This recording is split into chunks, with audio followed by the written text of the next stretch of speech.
14. Se escucha bien. Voy a terminar de admitir a sus compañeros.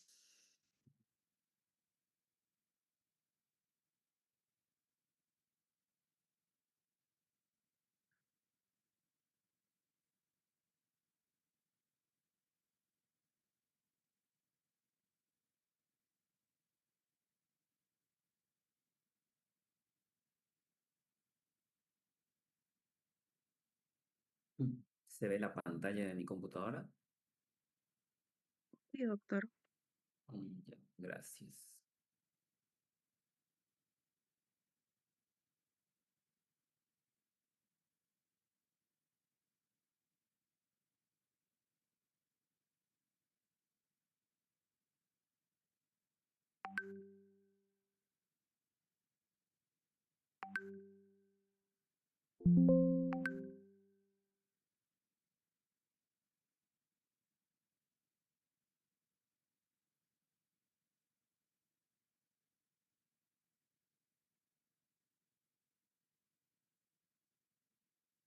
Bueno, eh, mi nombre es Víctor Silvestre Segovia Mazaví. Voy a ser su docente de infectología en esta gestión.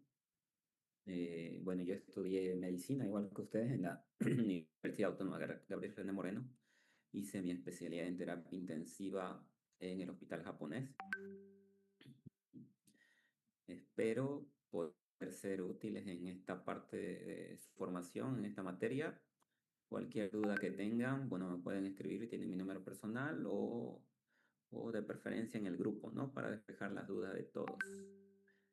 Evidentemente el inicio va a ser un poco difícil por el tema de que nos tenemos que poner al día con respecto a los otros grupos. El tema, hoy vamos a avanzar, por ejemplo, dengue y síndrome febril.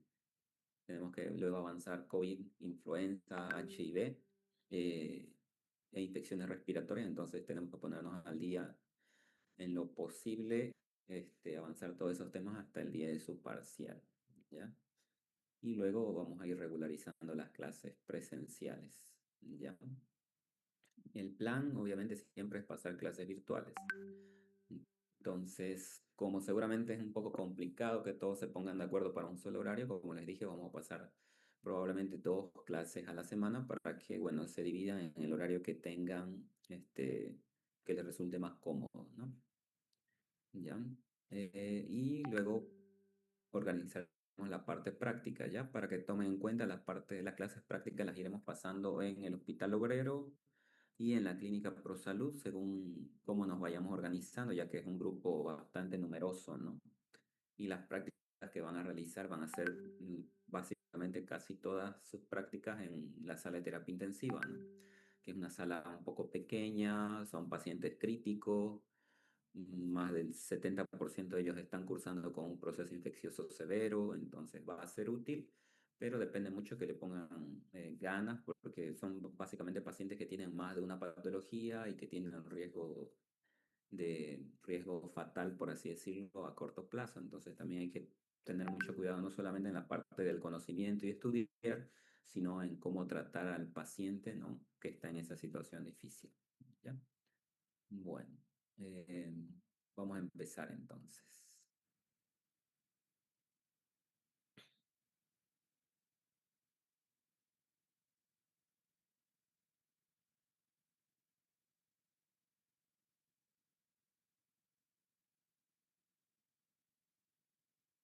Ya. Mm.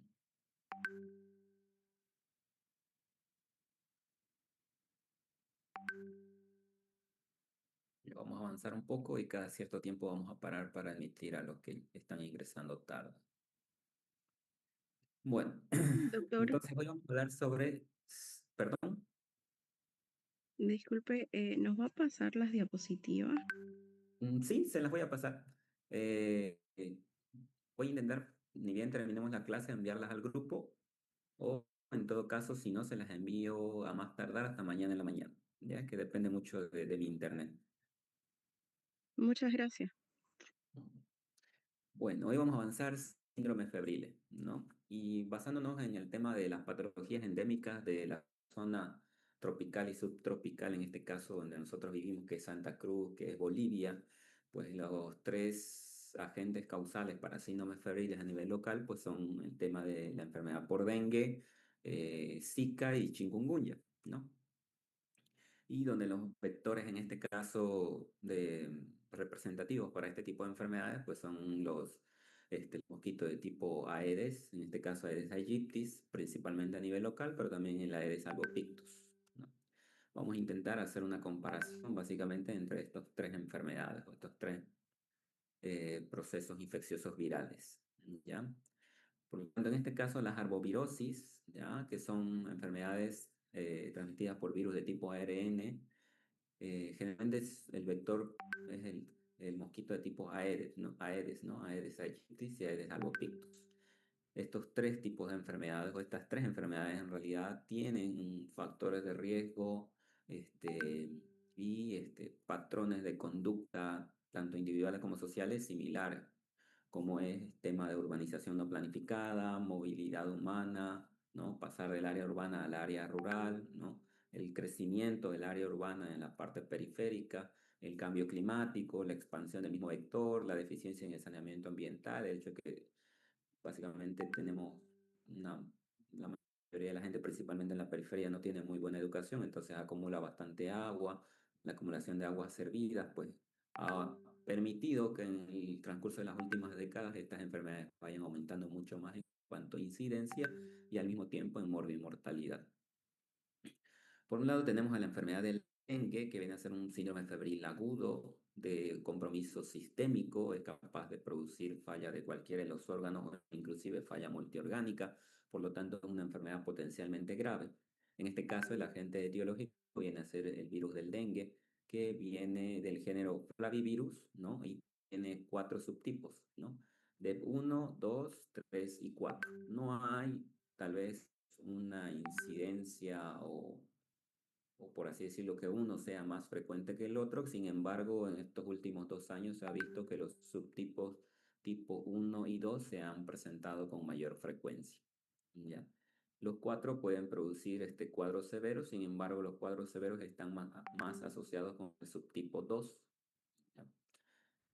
Se transmiten entonces principalmente por la picadura del mosquito infectado con el género Aedes, ¿no? El tipo Aedes, o principalmente el Aedes aegyptis, a diferencia del Zika y el chikungunya, donde el agente etiológico puede ser tanto el aegyptis como el albopictus. En este caso, el dengue está más asociado con el tipo aegyptis.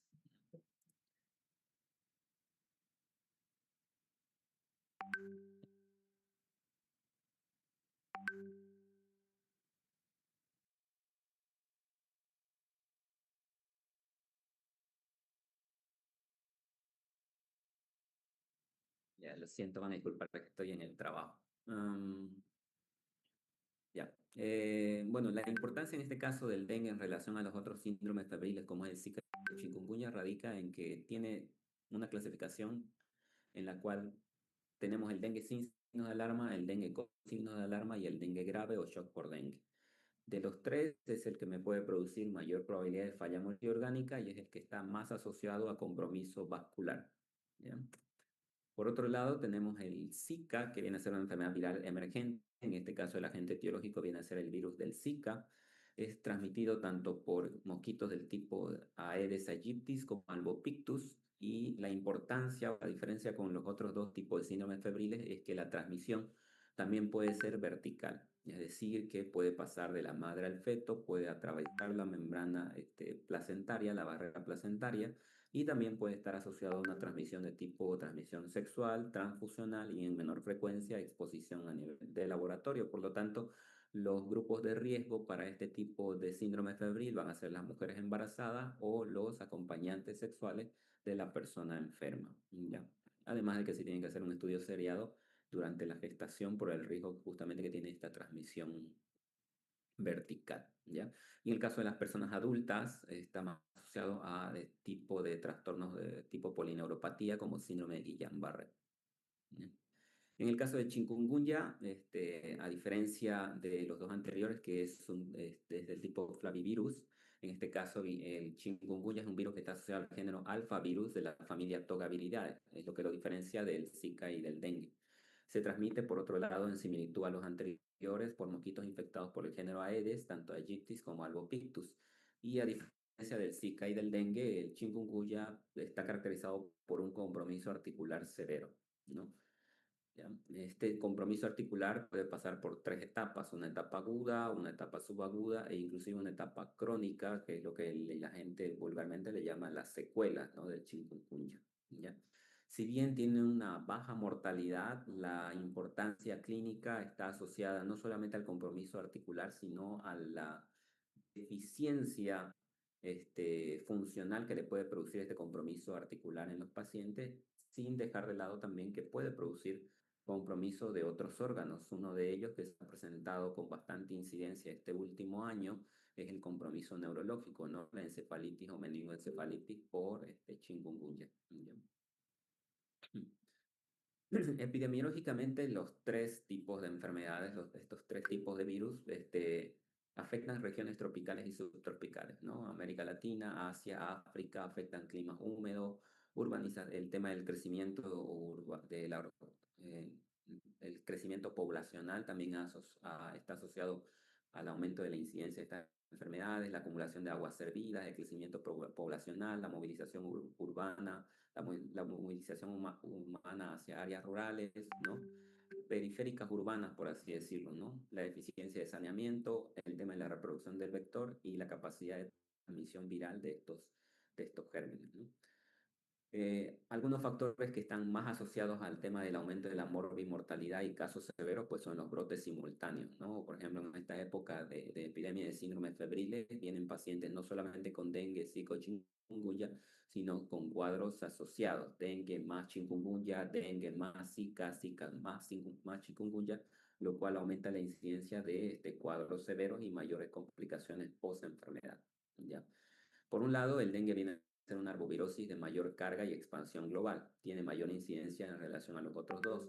El Zika, por otro lado, su potencial es la transmisión vertical, la transmisión sexual, además del compromiso de manifestaciones de tipo congénitas y neurológicas, y el chikungunya, que está más asociado a brotes explosivos y una alta carga de enfermedad crónica y discapacidad funcional post-enfermedad. Por lo tanto, los tres son un problema de salud pública y en los cuales la profilaxis es crucial, ¿no? El tema en relación a estas enfermedades va dirigido más que todo al tema de la profilaxis y a las conductas previo a la adquisición de la enfermedad, más que el tratamiento de las complicaciones. Entonces, se está recomendada una vigilancia epidemiológica. Las tres son enfermedades de reporte epidemiológico en el CEDES. El tema del éxito terapéutico va relacionado con el diagnóstico temprano y oportuno, ¿ya? Educación comunitaria y control del vector, ¿ya? Entonces, vamos a intentar hacer una comparación en relación a estos tres, ¿no? Cada punto que abarquemos de la enfermedad como tal es un punto de comparar los tres tipos de síndromes febriles. Por un lado, tenemos, en cuanto a la etiología, el virus de dengue, que es producido por el virus tipo DEM, que es un virus ARN perteneciente al género Flavivirus de la familia Flaviviridae, y que tiene cuatro serotipos, que hemos dicho: DEN 1, 2, 3 y 4, en el cual la importancia de estos cuatro serotipos es que, por ejemplo, son serotipos antigénicamente diferentes. ¿Qué quiere decir? Generalmente nuestro sistema inmunológico, cuando estamos en contacto con un proceso infeccioso, más aún viral, adquiere una memoria que hace que el organismo se active ante una siguiente exposición contra el virus. En este caso, si nosotros, por ejemplo, adquirimos un síndrome febril por dengue asociado al serotipo 1, solamente nos protege esta memoria contra el serotipo 1, ya que son antigénicamente diferentes. Por lo tanto, si yo adquiero nuevamente exposición al DEM1, pues mi memoria va a actuar y probablemente voy a cursar un cuadro febril leve o un cuadro asintomático. En cambio, si me expongo al serotipo 2, 3 y 4, pues va a ser como si nuevamente estuviera expuesto al dengue, porque no voy a tener memoria para dicho serotipo, ¿no? Por lo tanto, la infección por uno de ellos produce inmunidad duradera solamente para ese serotipo, pero no protege de forma completa contra los otros serotipos. Y se ha visto que los cuadros severos están asociados a la exposición, a la reinfección o a la segunda exposición con virus de dengue a un serotipo diferente. ¿Ya? El virus del Zika, por otro lado, el agente etiológico básicamente es un virus denominado tipo SIN, un virus ARN, también al igual que el dengue, es un virus que pertenece al género Flavivirus de la familia Flaviviridae. ¿Ya?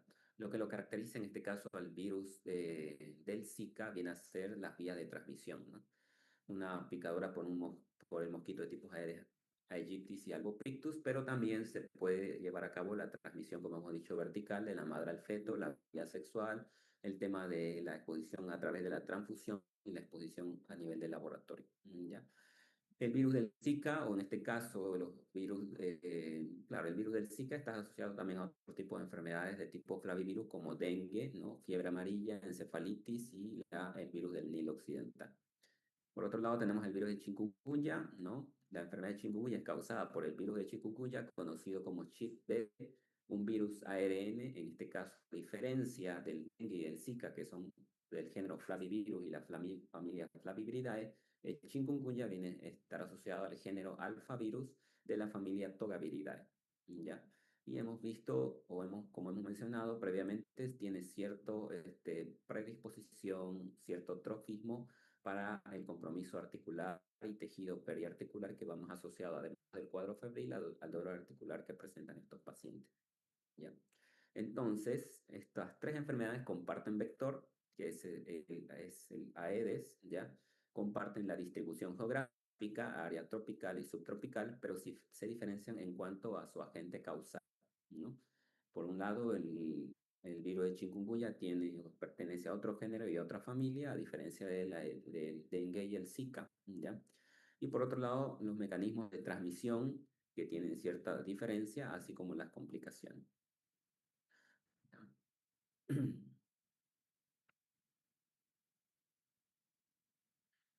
Por otro lado, tenemos los factores de riesgo. Los factores que aumentan la incidencia de estas enfermedades, bueno, está el clima cálido, las lluvias, las áreas húmedas, la presencia de criaderos de mosquitos, la acumulación de aguas servidas, ¿no? Factores de riesgo sociales, tenemos la urbanización desordenada, la falta de saneamiento, el almacenamiento inadecuado de agua, la movilidad urbana. Y factores de riesgo individuales, la edad extrema, el embarazo, comorbilidades, como aquellos pacientes que vienen con patología de base ya por diabetes, hipertensión, nefropatía crónica, Chagas, ¿no? Los factores de inmunosupresión, aquellos pacientes que reciben tratamiento con quimioterapia, radioterapia, que reciben corticoides por tiempo prolongado o que están bajo una enfermedad oncológica o de tipo reumatológica. Exposiciones previas al virus, como es aquellos pacientes que están expuestos a diferentes subtipos de dengue o viajes a zonas endémicas. Factores de riesgo relacionados específicamente a cada uno de los virus. Bueno, en este caso del dengue, factores de riesgo asociados a cuadros severos, infección previa por otro serotipo. Yo, Vito, me enfermé el año pasado con dengue serotipo 1 y este año estuve expuesto al dengue subtipo o serotipo 2. Entonces tengo mayor riesgo de cuadro severo, ¿no? Muy diferente a que haya estado expuesto al serotipo 1 el año pasado y este año al mismo serotipo, pues probablemente mi cuadro clínico va a ser asintomático o un síndrome febril leve. Otros factores que pueden estar asociados a cuadros severos, pues están las comorbilidades, es decir, aquellos pacientes que vienen con patología de base, ¿no? Además que como los tres tipos de síndrome febriles durante los días iniciales tienen un cuadro similar, pues el retraso del diagnóstico y más aún la falta de identificación temprana de los signos de alarma del dengue, pues están igual asociados a cuadros severos. En el caso del Zika, los factores de riesgo asociados a cuadros severos, pues está el embarazo, ¿no? La transmisión sexual, ¿no? Y por lo tanto mayor riesgo de síndrome congénito por Zika. Y en el caso del chikungunya, factores de riesgo asociados a cuadros severos, pues está la edad avanzada, ¿no? Personas mayores de 65 años, enfermedad articular previa, es decir, aquel paciente con artritis reumatoidea, lupus eritematoso sistémico, artritis idiopática juvenil, que se exponga al virus del chikungunya, otras comorbilidades, ¿no? Que va a estar más asociado a cuadros severos y más aún a formas prolongadas de artralgia, ¿no? Es decir, que pacientes que van a persistir con el dolor e inflamación articular hasta 3 meses después de haber ya pasado el chikungunya. Fisiopatología, ¿ya? En el caso del dengue, La persona que va a estar expuesta en este caso al virus a través del mosquito Aedes cursa por una fase de diseminación viral, ¿no? La replicación viral que va a depender totalmente de la carga viral a la cual esté expuesto el paciente. ¿Ya? Después de la exposición a la carga viral va a haber una replicación del virus. Esta replicación del virus, ya, gracias a la capacidad viral que va a tener, va a activar una tormenta de citocinas, va a activar un proceso inflamatorio, en este caso en el organismo. Y este proceso inflamatorio es severo, está totalmente amplificado también por la capacidad de respuesta inmunológica que tengamos, ¿ya? Y como sabemos, dentro de la base de todo proceso inflamatorio, pues hay vasodilatación. Pero como en el caso del virus del dengue se produce lo que se llama una tormenta de citocinas, pues esta vasodilatación está muy marcada. Por lo tanto, hay un aumento de la permeabilidad vascular. ¿Ya? Este aumento de la permeabilidad vascular, que es lo que denominamos disfunción endotelial, es la causa básicamente de la mayoría de las complicaciones del dengue, ¿no? Porque este aumento de la permeabilidad vascular me va a producir fuga capilar, ¿no? Que clínicamente lo vamos a ver como derrame pleural, ascitis, derrame pericárdico, edema, ¿no? ¿Y de dónde sale todo este líquido? Sale del intravascular, por lo tanto, esta fuga capilar me va a producir también signos de shock, hipotensión, ¿no? Y por lo tanto también está asociado a la hemoconcentración, porque va a haber fuga de líquidos, no de solutos. Las células van a permanecer dentro del intravascular. Lo que va a salir del intravascular va a ser el solvente, ¿ya? Asociado a la disfunción endotelial, al aumento de la permeabilidad vascular, va a haber también trombocitopenia. Las causas de estas trombocitopenias pues va a ser, por un lado, la supresión de la médula ósea. Esta diseminación y replicación viral exagerada me va a producir una supresión de la médula ósea, una disminución de la capacidad de producir más plaquetas, asociado también a una destrucción periférica de plaquetas, porque recordemos que estos pacientes van a ver que en la ecografía, ustedes le van a hacer una ecografía abdominal y van a tener hepatomegalia, esplenomegalia, ¿no? Y dónde se eliminan a nivel periférico las plaquetas, a nivel del hígado y del vaso. Por lo tanto, mientras más tamaño tengan estos órganos, mayor destrucción periférica de plaquetas y eso se va a traducir en una reducción del cuento plaquetario. Y en cuadros severos con diagnóstico retrasado, mal identificación de signos de alarma, pues va a desarrollar un cuadro de falla orgánica o falla multiorgánica, o el llamado el shock por dengue, ¿no? Donde va a haber un fallo circulatorio, una hipovolemia severa, ¿no? Y mayor riesgo de mortalidad. Por otro lado, fisiopatológicamente, en el caso del virus del Zika, viene a ser igual, iniciado por la inoculación del virus a través del mosquito de tipo Aedes, ¿no? El 80% de los pacientes expuestos a Zika van a cursar por cuadros asintomáticos y el 20% restante va a cursar por cuadros moderados a cuadros complicados, ¿ya? Igual, inicialmente va a haber una replicación viral con diseminación sistémica, que en el caso de las mujeres embarazadas va a predisponer a una transmisión vertical. Esta transmisión vertical en el producto va a hacer que se desarrollen alteraciones fetales, ya sea de tipo microcefalia, presentación de calcificaciones cerebrales, ventriculomegalia, artrogrifosis, restricción de crecimiento y también alteraciones sensoriales y cognitivas como hipoacusia, alteraciones oculares y retraso en el neurodesarrollo para el feto. Y en el caso ya del paciente adulto, pues está asociado a síndromes de tipo polineuropatía, como el síndrome de Guillain-Barré o también mielitis, ¿no? Y en el caso de chikungunya, el virus del chikungunya tiene cierto trofismo por el tejido articular o periarticular. Por lo tanto, además del síndrome febril, que se va a desarrollar después de la exposición al mosquito Aedes y la inoculación del virus al intravascular, pues este virus va a producir un cuadro inflamatorio a nivel articular, acentuado inicialmente a nivel de la parte distal de las extremidades, es decir, articulación de la muñeca, carpo, metacarpo, y a nivel de los tobillos, tarso y metatarso. ¿Sí? La característica en este caso del virus de chikungunya es que además del cuadro febril agudo de los primeros 7 a 10 días, puede ir asociado también a un cuadro subagudo, es decir, más de 10 días hasta 3 meses, o un cuadro crónico, es decir, más de 3 meses, ¿no? Entonces, esto asociado obviamente también a la persistencia viral o fragmentos del virus después de cursar la fase aguda de la enfermedad. Por lo tanto, en estos pacientes se ve un comportamiento reumatológico, una artritis simétrica, ¿no?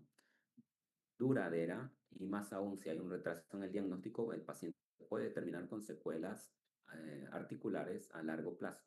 O si el paciente ya viene con antecedentes previos de un trastorno articular, pues va a haber exacerbación ya asociada a deformación articular.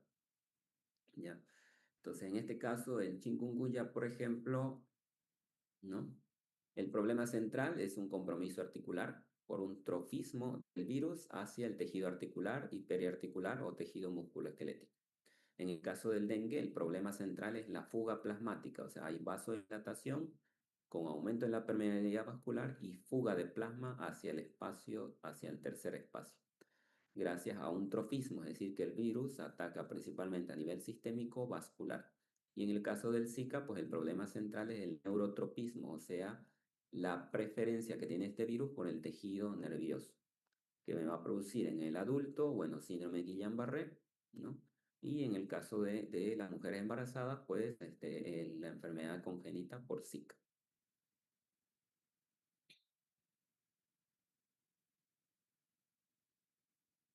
¿Ya? Para que Doctor, quede tal vez un poco más disculpe, claro, dígame. hay compañeros que están esperando en la sala de espera. Por favor, los Mm, podría aceptar. para admitirlo. Sí, por favor. A ver, aquí ya no me sale ninguna solicitud, pero voy a estar atento. Aquí hay uno. Admitir. Ya. Bueno, para que quede claro las diferencias, entonces. En el caso del dengue, viene a ser del género y la familia Flaviviridae, igual que el Zika, y en el caso del chikungunya, de la familia Togaviridae. El mecanismo central para el dengue es la fuga plasmática secundaria a la vasodilatación. Para el Zika, el neurotropismo, es decir, el compromiso neurológico del feto o el compromiso neurológico del adulto asociado al síndrome de Guillain-Barré. Y en el caso del chikungunya, inflamación articular, ¿no? Órganos o sistemas claves en el dengue que van a estar afectados, pues es el endotelio y el sistema vascular. El compromiso del endotelio y del sistema vascular es lo que me va a desencadenar falla del resto de los órganos. Y en el caso del Zika, el neurotropismo, es decir, afectación del sistema nervioso tanto del feto como del adulto, y en el chikungunya, las articulaciones y tejido musculoesquelético. Complicaciones asociadas a dengue, pues está el shock por dengue, las hemorragias, tanto de mucosas como hemorragia masiva, metrorragia, gingivorragia, hematemesis, hemorragia digestiva alta o baja, y el daño multiorgánico. Y en el caso del Zika, complicaciones como síndrome de Guillain-Barré o el síndrome congénito por Zika, y en el caso del chikungunya, la artritis crónica, ¿no? En el caso del dengue, bueno, la fase crítica es la fase de defervescencia, ¿no? La fase de defervescencia viene a ser la fase en la cual el cuadro febril está pasando. Generalmente en estos cuadros, como dengue, zika y chikungunya, el cuadro febril está acentuado durante los primeros 5 días, ¿no? Posterior a eso, el cuadro febril va ascendiendo, va cediendo progresivamente. Esa es la fase de defervescencia, es cuando el cuadro febril está pasando. Pero a diferencia de la interpretación en otras enfermedades como Zika, chikungunya u otros cuadros febriles, donde pensamos la fiebre está pasando, entonces el cuadro clínico está mejorando, en el caso del dengue, esta fase de efervescencia más bien puede estar asociado a una exacerbación del cuadro clínico, es decir, a la presentación ya de falla orgánica, para tratar de no confiarnos muchas veces con que la fiebre está cediendo y el paciente va a estar mejor. Eso en el cuadro es característico del cuadro del dengue, ¿no? La mortalidad, bueno, en este caso la mortalidad está más asociada a los cuadros del dengue, al cuadro de dengue, y la mortalidad es mucho más reducida en el caso del Zika y el chikungunya. Sin embargo, los cuadros ya, tema de déficit funcional, está más asociado al chikungunya, es decir, pacientes con déficit funcional por el tema de la artropatía crónica.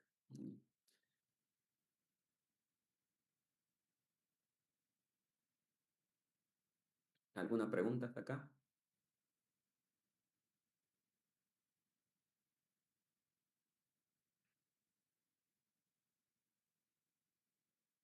Ya.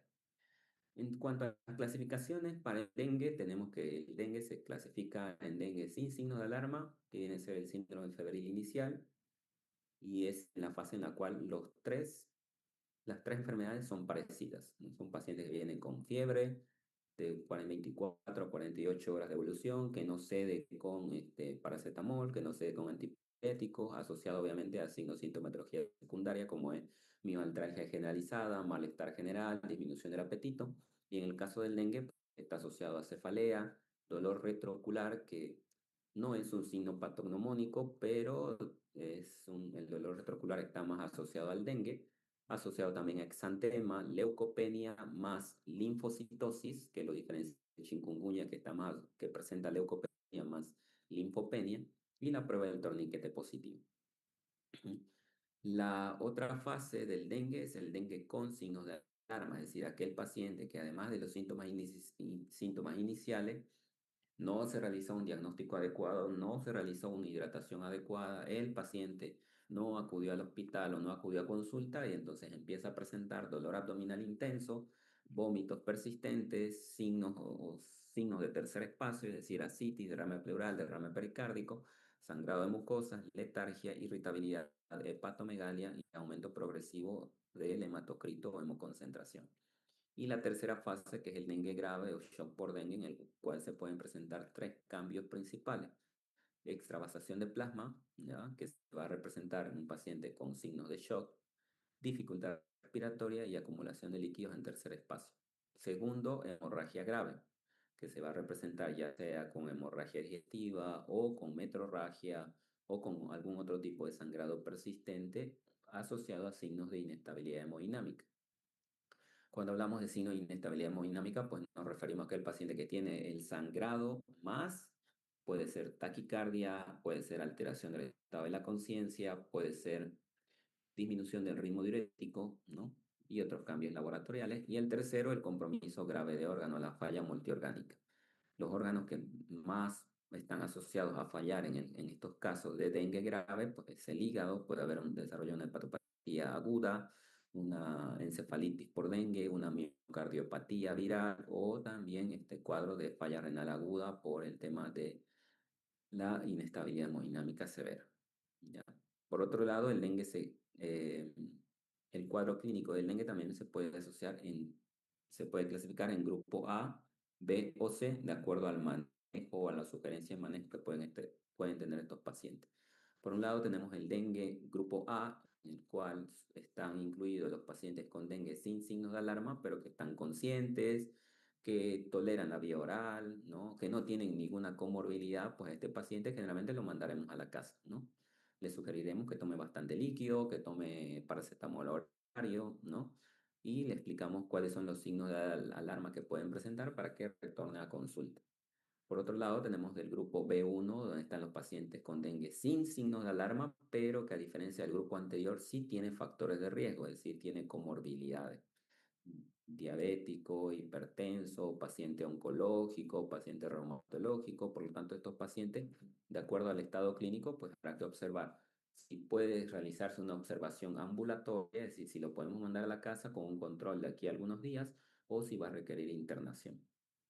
Por otro lado, está el grupo B2, que son pacientes con dengue con signos de alarma, ¿no? Y que tienen ya compromiso, mal estado general. Por lo tanto, estos pacientes sí necesitan un manejo intrahospitalario, sí hay que internarlos hasta que pase el cuadro severo y evitar que llegue al dengue grave. Y el grupo C, que viene a ser básicamente el paciente que ya ingresa directamente con signos de dengue grave o shock por dengue, que ya son pacientes que requieren monitorización continua. Por otro lado, el virus del Zika se clasifica en tres grupos: el grupo de asintomáticos, grupo sintomático no complicado y grupo complicado.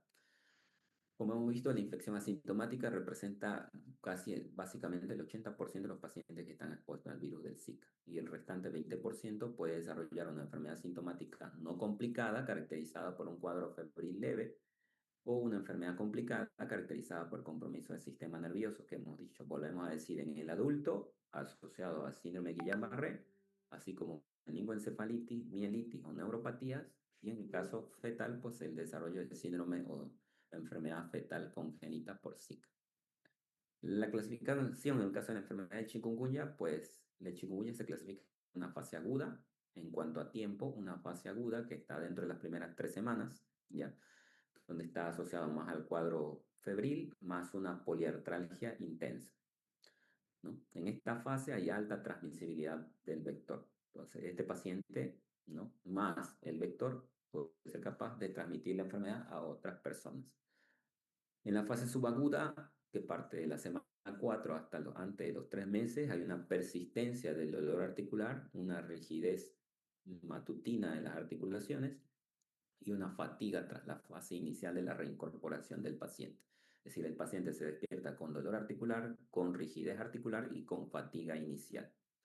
Y la fase crónica, que es la que persiste después de los 3 meses, donde ya, más del dolor articular que ya ha presentado el paciente, donde los 3 meses, durante los 3 meses iniciales, pues se asocia ya a un déficit funcional. Ese paciente no va a ser capaz de hacer sus actividades diarias, seguramente va a ser perjudicado en su trabajo, no va a poder hacer tal vez ejercicios como hacía todos los días, etcétera, ¿no? Y hay un déficit, una limitación funcional en el paciente.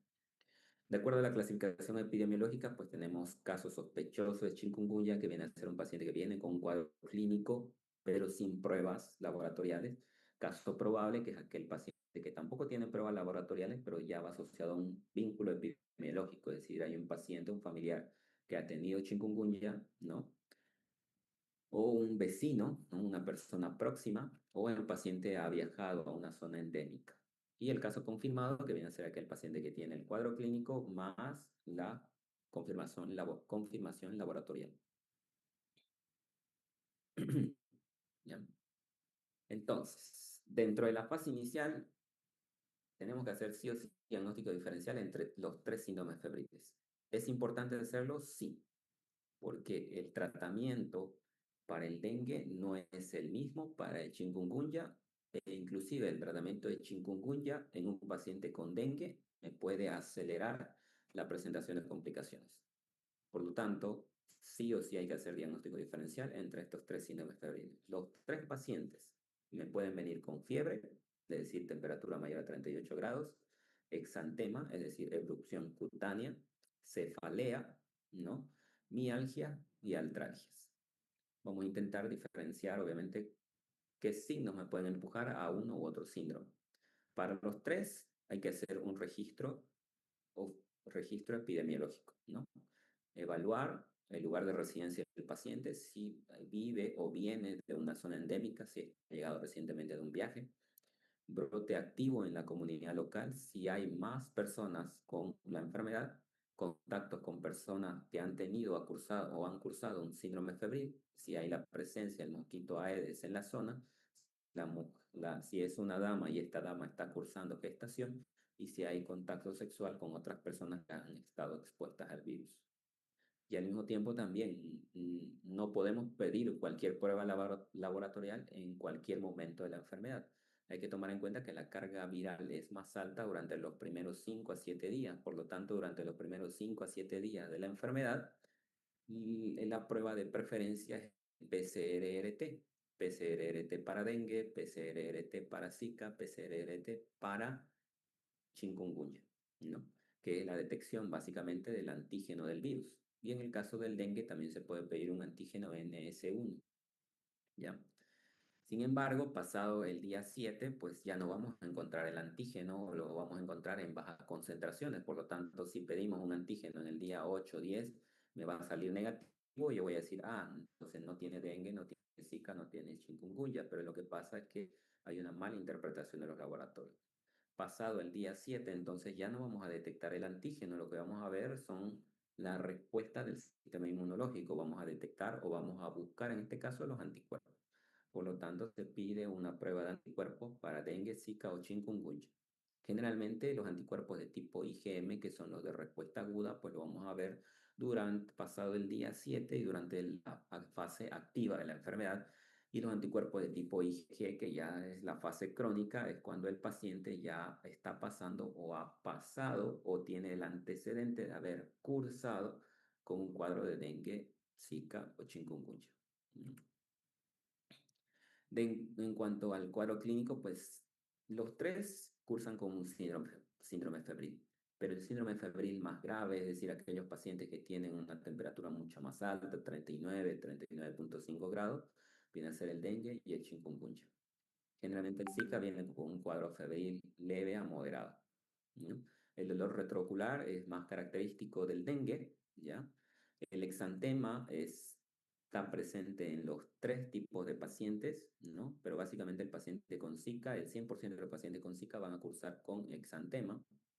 La conjuntivitis no purulenta está más caracterizada, más asociada al virus del Zika, pero se puede presentar de manera ocasional en el dengue y el chikungunya, y el compromiso articular, que es más característico del chikungunya, ¿no? Ninguno de estos es signo patognomónico de las enfermedades, pero lo que estamos haciendo es simplemente tratar de tener una idea un poco más clara de qué signos o síntomas pueden empujar más a una u otra enfermedad. ¿Ya? Bueno, esto de los signos de alarma del dengue ya lo hemos visto previamente, pero tenemos que tomar en cuenta que el paciente que viene con síndrome febril, cuadro clínico 24, 48 horas de evolución de fiebre, más dos o más de los siguientes, como es cefalea, dolor retrocular, mialgias, náuseas, vómito, exantema, y más aún prueba de torniquete positiva, es dengue hasta que se demuestre lo contrario. ¿Ya? Y más aún si asociamos a esos signos de alarma, como por ejemplo el dolor abdominal que se produce por la estimulación de las fibras nerviosas viscerales, que se produce gracias a la citis, al edema intestinal, es un signo de alarma importante, que muchas veces puede compararse con, no sé, gastritis, u otro tipo de dolores abdominales que nos pueden hacer salir del camino del diagnóstico de dengue, ¿no? Vómitos persistentes, sangrado de mucosa, gingivorragia, ¿no? Melenas, petequias, equimosis. Luego tenemos letargia, irritabilidad, hepatomegalia de más de 2 centímetros por, de, por debajo del reborde costal, acumulación de líquidos en tercer espacio, ascitis, derrame, ¿no? El marcador crítico, en este caso para dengue, es la hemoconcentración, que va a estar representada laboratorialmente por un aumento del hematocrito, y la plaquetopenia. Laboratorialmente, pues tenemos laboratorios inespecíficos, pero que nos pueden orientar a dengue, como es la leucopenia. Sin embargo, los tres tipos de pacientes van a tener leucopenia, pero sí, en este caso, la leucopenia del dengue es una leucopenia más linfocitosis, asociado en este caso a trombocitopenia. Son los cambios laboratoriales más frecuentes. Por lo tanto, uno de los primeros laboratorios que le pedimos a estos pacientes es un hemograma. ¿Sí? En ese mismo hemograma vemos el hematocrito, entonces que va a estar elevado como manifestación de la hemoconcentración. Puede haber también alteración de las transaminasas, aumento de las transaminasas ST-ALT o GOT-GPT e hipoalbuminemia. ¿Sí? Y para confirmación diagnóstica, pues tenemos PCR-RT dentro de los primeros 7 días o antígeno NS1, y pasados los 7 días, pues pesquisa de anticuerpos IgM e IgG. ¿Sí? Para el caso del Zika, los tres volvemos a decir que concursan con un cuadro febril. Sin embargo, el exantema maculopapular precoz, la conjuntivitis no purulenta y la fiebre baja están más asociados a Zika, ¿no? Prioridad diagnóstica de Zika, pues va a ser si es un cuadro febril con estos tres signos principalmente en una mujer embarazada, en un recién nacido con madre sospechosa o en parejas sexuales de personas que han tenido enfermedad del Zika, o en pacientes que vienen con manifestaciones neurológicas posterior a un cuadro febril. Es decir, un paciente que viene, por ejemplo, con disminución de la fuerza muscular simétrica ascendente, que es el cuadro típico del Guillain-Barré, y que hace una semana o algunos días ha cursado con un síndrome febril. En esos pacientes son pacientes de prioridad diagnóstica, es decir, alta sospecha para Zika. Por lo tanto, si es una mujer embarazada, bueno, tengo que hacer una historia clínica, hacer una ficha epidemiológica para Zika, pedir prueba de PCR-RT para Zika dentro de los primeros 7 días, o serología de anticuerpos posterior a los 7 días, una ecografía obstétrica para valorar el crecimiento fetal y una evaluación de neuroanatomía fetal para ver si no tiene el pacientito microcefalia, ventriculomegalia, calcificaciones intracraneales, ¿no? Etcétera. Y para el chikungunya, pues lo mismo, síndrome febril, pero en este caso más compromiso articular. Es decir, paciente que va a venir con rigidez articular, que va a venir con dolor articular, que va a venir con edema de las articulaciones. Y hemos dicho que inicialmente se afectan principalmente manos, muñecas, tobillos y pies, asociados al exantema maculopapular, pero que en este caso hemos dicho que está más asociado a Zika, asociado a fatiga profunda y cefalea. ¿Ya? Y a diferencia del dengue, en este caso el chikungunya, a diferencia del dengue, la trombocitopenia y la hemoconcentración no son hallazgos característicos para el chikungunya, son más hallazgos característicos para el dengue, porque el mecanismo fisiopatológico del dengue es la hemoconcentración. ¿Ya?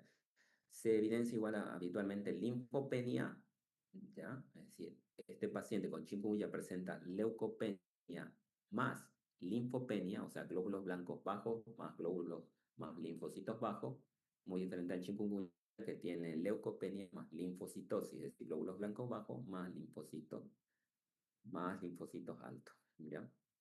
Y bueno, también puede haber aumento de transaminasas, ¿ya?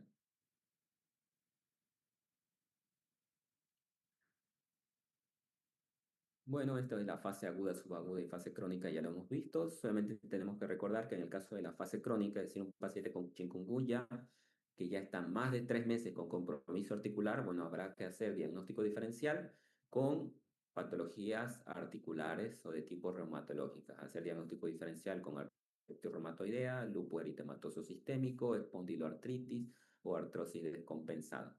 Por lo tanto, tengo que ver si este paciente está con compromiso articular crónico por chikungunya o tiene un compromiso articular previo de tipo reumatológico o tiene los dos. Es decir, una exacerbación de la patología reumatológica secundario al chikungunya. Por lo tanto, seguramente se hará un perfil autoinmune, se pedirá factor reumatoideo, anti-CCP, anticuerpos antinucleares, BCG, PCR, para hacer el estudio respectivo, pero bueno, esta fase ya no nos correspondería como médicos generales que vamos a hacer, sino ya le correspondería a un especialista, un reumatólogo, entonces haremos la derivación necesaria.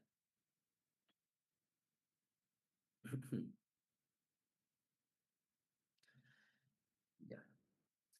Entonces, tengo un paciente con dengue, clave, pedir hematocrito y plaquetas. Mejor aún no pedir directamente un hemograma, sino un recuento manual de plaquetas, porque muchas veces puede haber, por el proceso inflamatorio severo, puede haber una pseudoplaquetopenia, ¿ya? Un coagulograma, porque este paciente tiene signos de sangrado, puede tener también alteración del tiempo de coagulación, tiempo de sangría, fibrinógeno. El lactato, que va a ser un signo clave para determinar si qué riesgo tiene ese paciente de hacer shock por dengue, ¿no? Gasometría arterial, una ecografía para ver si mi paciente no tiene ascitis, derrame pleural, derrame pericárdico, una radiografía de tórax para ver justamente si no hay derrame pleural también.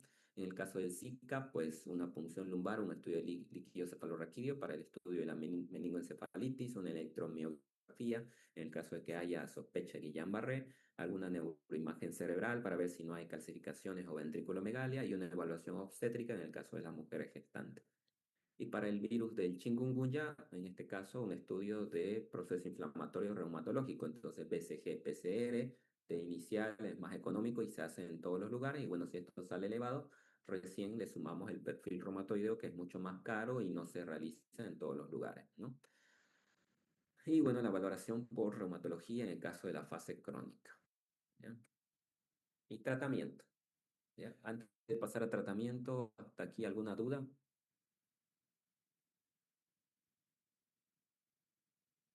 Ya. Bueno.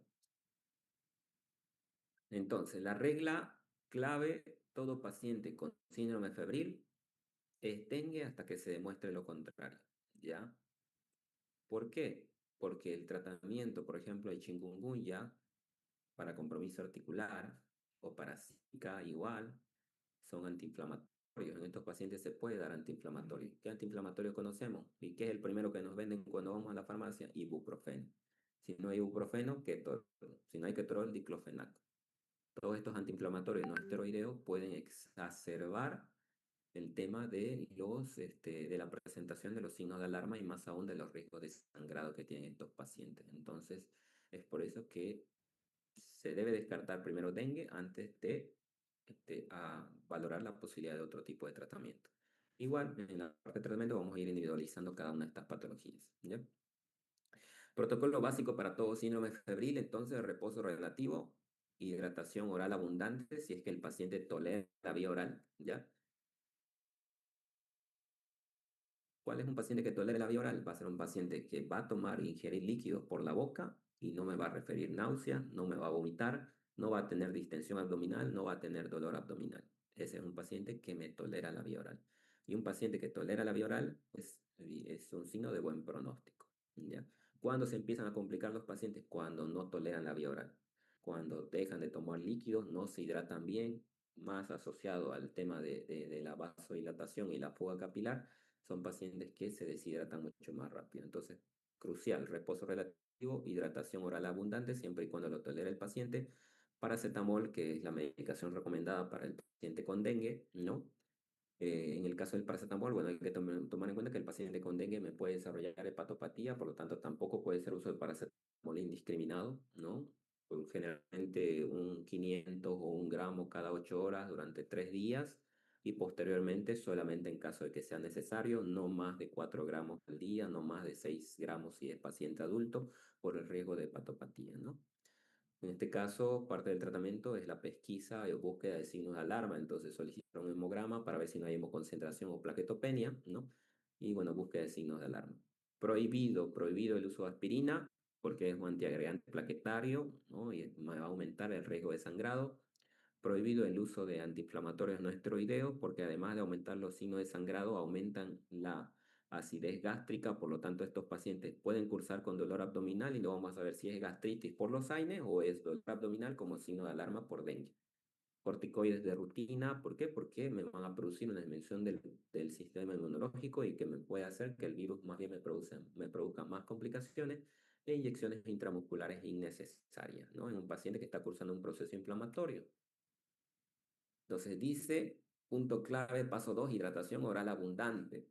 Pero el manejo de líquidos también hay que hacerlo con mucho cuidado. No es solamente dar líquidos por dar, ¿no? Hay que buscar un punto de equilibrio. Si el paciente no tolera la vía oral, pues va a tocar administración de líquidos endovenosos. Los líquidos endovenosos más recomendados son los cristaloides, lo que conocemos vulgarmente como solución fisiológica, solución Ringer lactato, solución Ringer normal. ¿Qué dar? Pues la solución más fisiológica que hay es en realidad el Ringer lactato porque tiene componentes similares a lo de la sangre. Tiene sodio, tiene cloro, tiene potasio, tiene bicarbonato, etcétera, ¿no? Muy diferente a la solución fisiológica que solamente tiene cloruro de sodio. Pero se van a dar cuenta que a la hora de la práctica pues va a depender de lo que tengamos a mano. Cristaloides como tal, cualquiera de los tres es útil. Siempre cuidando el peligro de la hipovolemia, o sea que se tiene que dar buena hidratación al paciente porque si no lo hidratamos bien, va a hipotenciar, va a hacer shock, va a ser falla multiorgánica.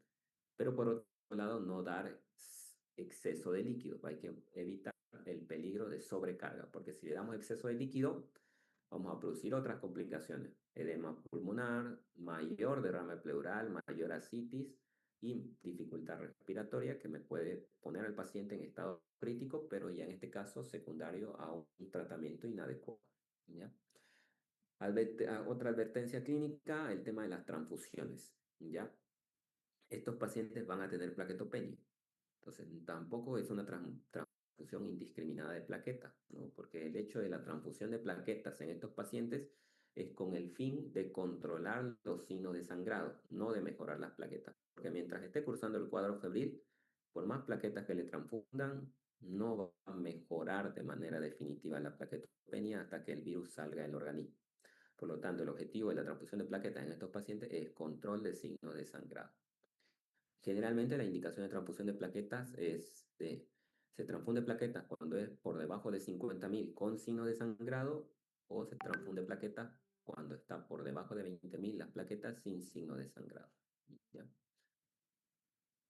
Para el caso del dengue, bueno, primer criterio, ver si el paciente tolera o no tolera la vía oral. Si el paciente tolera la vía oral y no tiene comorbilidades, pues reposo, hidratación, paracetamol y revaloración. Valoración continua de si tiene o no tiene signos de alarma. En el caso del paciente con signos de alarma, bueno, ver si hay dolor abdominal intenso, vómitos persistentes y todos los signos de alarma que hemos mencionado previamente. Bueno, en estos pacientes la conducta es un poco diferente porque generalmente este paciente ya con el dolor abdominal, con el vómito, ya me está diciendo que no tolera la vía oral. Entonces, decirle que tome o mandarla a la casa que tome vía oral no lo va a hacer y va a volver peor. Entonces, directamente canalización de vía venosa, una buena vía venosa, administración de cristaloides isotónicos control de diuresis, porque va a ser uno de los signos más sensibles de que ese paciente está entrando en shock, y control obviamente de signos vitales. Y en el caso del dengue grave, que es aquel paciente que ya viene con sangrado, con shock, con falla multiorgánica, pues reanimación con cristaloides mucho más agresiva, monitorización estricta, oxigenoterapia y, bueno, control de signos de sangrado y transfusión de plaquetas si es que es necesario. En el caso del Zika, bueno, va a depender, ¿no? Si hay riesgo materno-fetal, primero confirmar, obviamente, en este caso con la serología respectiva, una ecografía fetal seriada para la valoración de la neuroanatomía del feto y el uso estricto de repelente y además de evitar viajes a zonas activas, ¿no? Y en el caso de que haya riesgo neurológico, ¿no? En el caso de sospecha de Guillain-Barré, pues, o hacer diagnóstico diferencial con meningoencefalitis o mielitis, bueno, valorar en estos casos el uso de inmunoglobulina o plasmaféresis, ¿no? Además del monitoreo continuo. Fuera del compromiso neurológico, estos pacientes, por ejemplo, por el síndrome de Guillain-Barré, necesitan monitorización. ¿Por qué? Porque tienen una disminución de la fuerza muscular ascendente, o sea que empieza en los miembros inferiores y va ascendiendo progresivamente, simétrica. Por lo tanto, estos pacientes también hay que monitorizar la parte respiratoria, porque en el momento que este ascenso de la disminución de la fuerza muscular pase de las piernas a la cintura, al abdomen, al tórax, este paciente puede entrar en una insuficiencia respiratoria. Por eso aquí dice monitoreo respiratorio ante debilidad progresiva.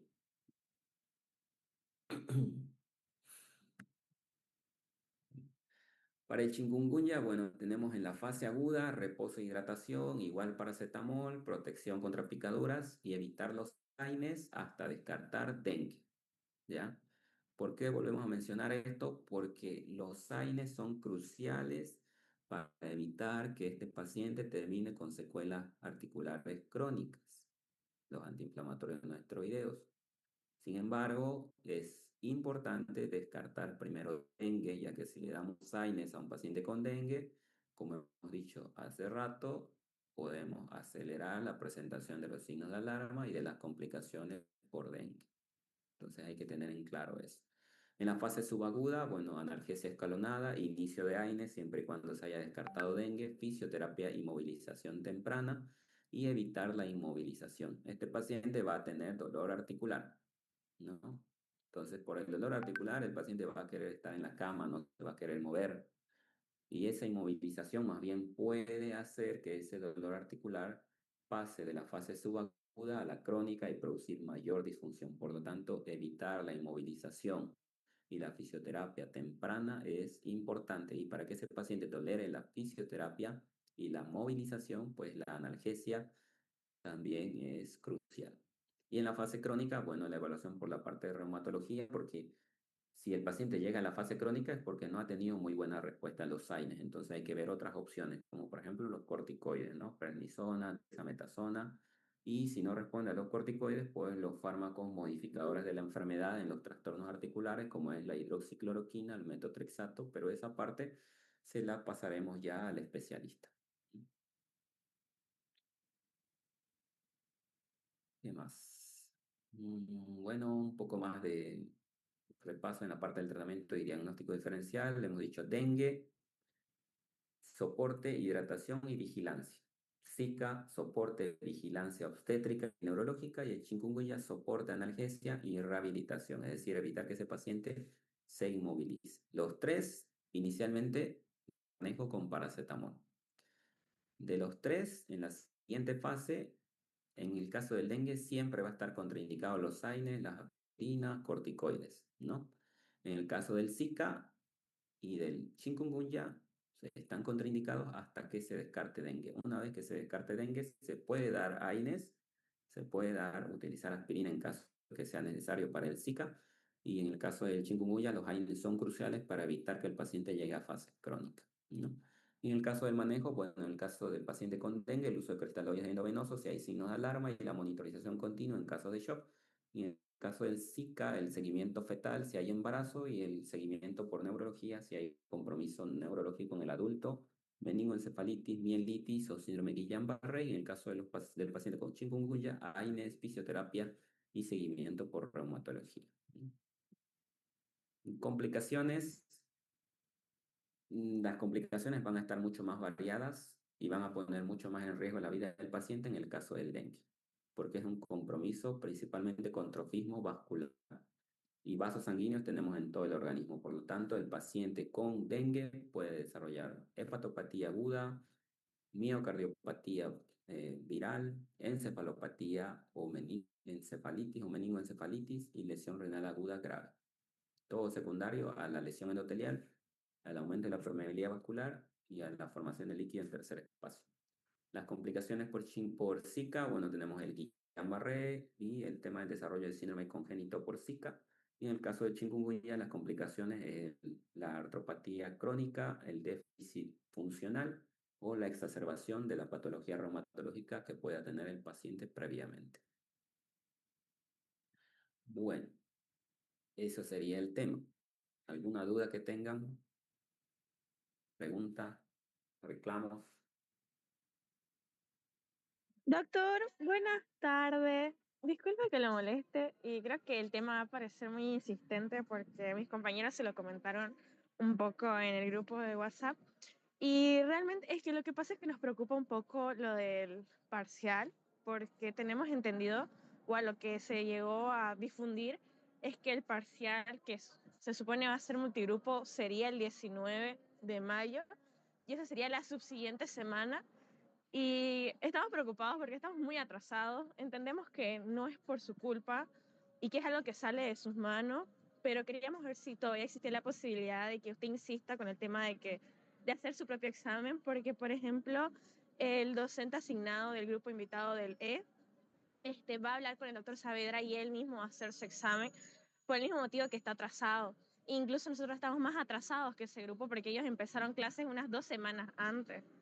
Entonces nos preocupa porque nos quedan 2 semanas para estudiar todo el temario del doctor Saavedra y el doctor Saavedra es muy extenso y nos preocupa mucho. Ya. Bueno, Y dentro de no lo que yo solo hablé con él extenso. por Sí, por favor, teléfono, doctor, tenga eso en cuenta.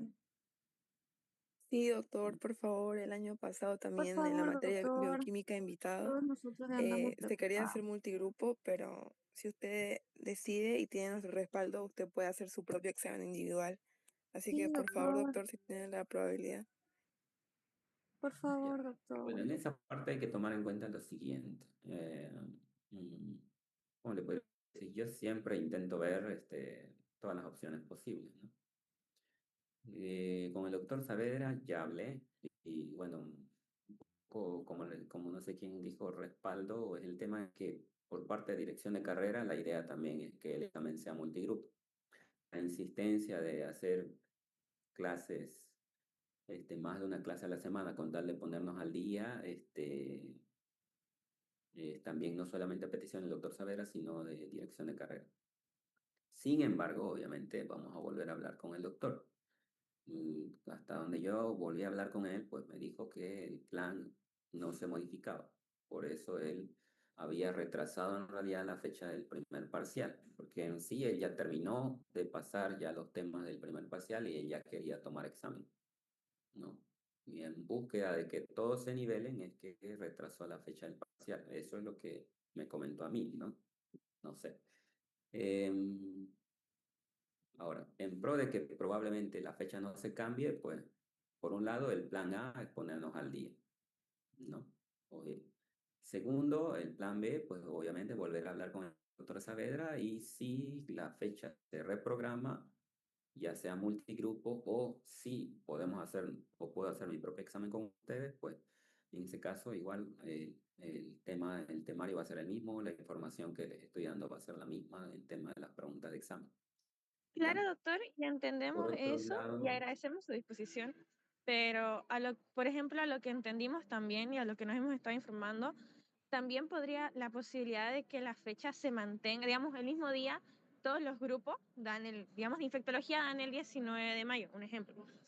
Pero el examen es diferente porque cada docente hace su propio parcial, porque igual incluso estábamos pensando en la posibilidad de presentar una carta a dirección de carrera, porque entendemos que igual es de dirección de carrera la orden, para que así vean que sí estamos preocupados porque no somos el único grupo invitado que está así, incluso nosotros estamos súper atrasados, más que los otros grupos.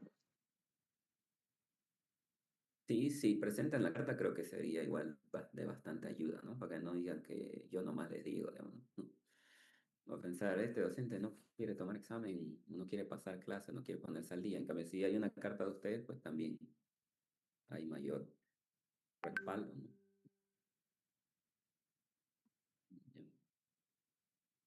Yo Doctor, supongo que pero su carta como alumnos igual tendría que ir con respaldo del centro interno, ¿no? sí, se podría también hacer que usted dé su propio examen si usted también habla con el doctor, porque a lo que nosotros estamos enterados de infectología no es multigrupo, solo es cirugía y semiología. Entonces, eso por favor, porque de todos modos el doctor va a preguntar cosas que tal vez usted no lo mencionó y eso nos va a perjudicar también a nosotros. Por favor. Sí, Ya. doctor, por Doctor, favor, para complementar lo entienda. que estaba mencionando la compañera, sí, eso es lo que dice de que el doctor puede llegar a preguntar cosas que no menciona, porque sucede que el doctor sabe, da tareas de investigación. Él dice, con relación a su tema de lo que él habla, bueno chicos, esto lo van a investigar y tienen que sacar de medicina interna, de ese libro de Harrison. Y incluso ellos mismos, por eso es que le temen tanto, entre comillas, porque como él da a investigar, uno ni siquiera sabe de que la respuesta es correcta. Y él dice que mete esas preguntas que él da de tarea, no solamente lo que habla en clase. Sí, doctor, yo También, respaldo eso. Aparte de eso, el Harrison mencionó que artículos extra también hay que investigar, artículos actualizados, y entonces el tiempo ya no alcanza, doctor, para hacer sus tareas de él, más el Harrison, más los artículos, es muchísimo. Claro, doctor, incluso nuestra preocupación sería menor si tendríamos la misma bibliografía todos, digamos, y estuviéramos al mismo nivel del avance, pero ese no es el caso y el doctor hace preguntas de todo tipo y de lo que uno no se puede ni pensar que va a preguntar. Y el tema del centro interno, intentaré hablar, doctor, y investigar acerca de qué se puede hacer y tener su respaldo, como usted dice. bueno, por teléfono he hablado, ¿no? Pues yo podría ir en persona el día lunes, ¿no? Hablar tal vez con el doctor Alcázar nuevamente y consultarle, no consultarle, ¿no? Pedirle si es que me permite dar el examen fuera del sistema multigrupo, pero ya de manera personal. Y les estaré comentando a ver qué me dice, pues, ¿no? Doctor, también respecto a de que sea multigrupo, yo tengo entendido que a veces los doctores tienen la opción de unirse a que sea multigrupo y también dar su propio examen. Por eso capaz en algunas materias igual dicen que es multigrupo, pero algunos doctores dicen que en ese sentido no están de acuerdo, entonces ellos van a hacer su propio examen. ¿O no les gusta tanto esa idea? Sí, doctor, cada uno puede decidir si unirse al multigrupo o no. En este caso, pedimos que por favor usted haga su propio examen. Claro, tenemos que tomar en cuenta lo siguiente también. Por eso le digo, déjeme ir a hablar personalmente. Creo que es nuestra, no, creo, ¿no? Es mi primera clase. Tengo que ver bien el tema de las calificaciones, cómo poner las notas y ver todo ese sistema, ¿no? Porque otra opción, un plan C, sería, por ejemplo, que el examen sea algo, las preguntas sean algo totalmente diferente de lo que avancemos. Yo he sido alumno del doctor Saavedra, digamos, ¿no? Entonces, que sea algo totalmente diferente a lo que avancemos, pero en el caso si yo subo las notas, pues lo que se podría hacer es hacer otro examen, ¿no? O sea, si es que no nos autorizaran a hacer un examen por mí solo y nos salirnos de ese sistema multigrupo, pues hacer un examen de mí que represente, por así decirlo, el 50% de la nota de los parciales que dan en multigrupo. O sea, pensando ahorita, ese podría ser otro plan B. Pero ahorita, inicialmente, el plan que tenemos todos la misma idea es hablar y que no sea multigrupo, pero como le digo, hasta que no tengamos eso, y el lunes yo voy a ir a hablar y les avisaré cualquier cosa, pues, ¿no? Si lo logramos, pues bien, ¿no? Si no lo logramos, hay que buscar otras maneras de solucionarlo, ¿no? Por eso no se preocupen, entiendo que están retrasados y es difícil ponerse al día y estudiar un montón de cosas en tan poco tiempo, pero por mi parte tienen el apoyo, ¿no? Si no, si damos examen multigrupo, igual yo voy a buscar la manera de que puedan ustedes no quedar perjudicados por este tema de que de que hubiésemos empezado tarde, ¿no? ¿Ya? Gracias, doctor. Pues me parece bien, ¿no? O sea, dan un examen multigrupo, por ejemplo, pues mal que mal es la institución la que lo pide, tampoco podemos ir en contra de la institución, mal que mal. Pero dan un examen multigrupo y una semana después dan un examen solamente conmigo, ¿no? Y que ese examen de multigrupo, bueno, será por así decirlo, el 50% solo de la nota y el otro 50% un examen que yo le tome. Esa sería una muy buena opción. Vuelvo a decir, estoy pensando rápido, ¿no? Primero voy a hablar el lunes y el plan A es que no sea multigrupo, ¿ya? Doctor, para respaldarlo, ¿a qué hora sería? Tal vez podríamos hacer el lunes a primera hora para que usted vaya con la carta, con nuestro apoyo y del CEN. ¿A qué hora? Bueno, el lunes yo trabajo, va a ser escaparme de mi trabajo, ¿no? Y eso va a depender, no les puedo decir una hora en específico. Si les puedo avisar con tiempo, les informaré en el grupo, ¿no? Y así tienen la carta a mano, pues se la puedo entregar al doctor Alcázar, ¿no? De preferencia, bueno, lunes voy al Hospital Obrero. La mayoría de las veces que he salido un rato para ir a la universidad, justamente, generalmente el horario que tenemos menos actividad en la tarde, donde me da un poco de espacio de salir un rato y, digamos, hablar. Así que lo más probable es que sea después de las 2 de la tarde, entre las 2 y las 3, porque ya tienen hasta las 3, ¿no? Entre las 2 y las 3 de la tarde, lo más probable.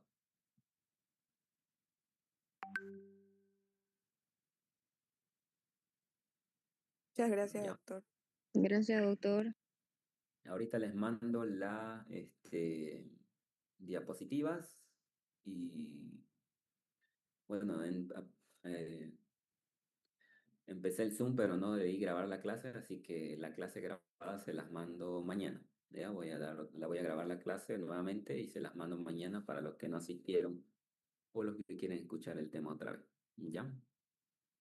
Muchísimas gracias, doctor. Muchas gracias, Gracias, doctor. doctor. Gracias, doctor. Comprensión. Gracias, Hasta doctor. luego. Hasta luego. Hasta luego. Gracias. Hasta luego, doctor.